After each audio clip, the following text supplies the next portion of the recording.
All right, Congressman, give me your response to not only Congresswoman Stefanik's performance in the hearings, but the Democrats' response to this. Well, you know, what's interesting is Congresswoman Stefanik nailed it on the over 8 times that she quoted directly what Adam Schiff said about having the whistleblower testify. In all the major newspapers around this country, ABC News, the main news cast, she nailed it. And the Democrat response, particularly from the left-wing media, who glosses over it, and Adam Schiff, it just shows you how he can go from one subject to another, completely lie, and then not cover it. And then to cut her off like he did, and then to have George Conway respond by calling her trash. You know, this is an outrage, and the only good part about it, the American people are seeing how the left reacts when anybody directly quotes what they say. Adam Schiff can't deny this, and it's a pattern.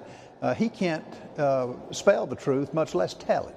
So I think Americans are getting a front row seat to how they're conducting these inquiries, supposedly, and it's not a whistleblower, it's a leaker. And the only reason that they're not wanting him to testify is the president released the transcript. And so the truth comes out as to why they don't want this so-called whistleblower to testify. Right. And I think the only silver lining of in the cloud of the mainstream media and Democrats' response is the American people get to see the truth about the Democrats' narrative. They get to see the truth about what happens when conservative women speak facts, and we see the Democrats respond not with counterpoints, not with a factual argument, anything of the sort. They respond simply with gender-related insults, with outright sexism, I would say, towards Congresswoman Stefanik.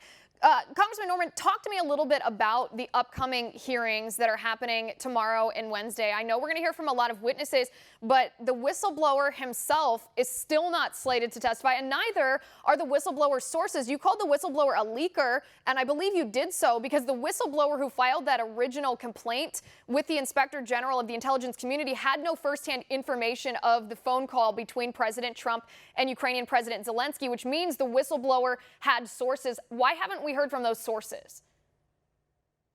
That's exactly right. And, you know, it's he said, she said. It's a combination of trying to say that my best friend heard this. On Morrison's testimony, he supposedly overheard the conversation with Sutherland. And it's just more of the same. And, you know, we're not learning anything other than the Democrats are trying to control the narrative and try to present something out of the blue that's just not factually true. And then to add insult to injury, to call Elise Stefanik trash is just unacceptable. But it just goes to show you it's a one standard fits the Democrats. And they changed the rules, not only trying to shut her down, but trying to deny her any questions that will get to the truth. And it's directly to blame for Adam Schiff as he tries to conduct this so-called hearing. It's a sham of a hearing, and it's something that shouldn't be tolerated. And as far as this week, it's just more of the same.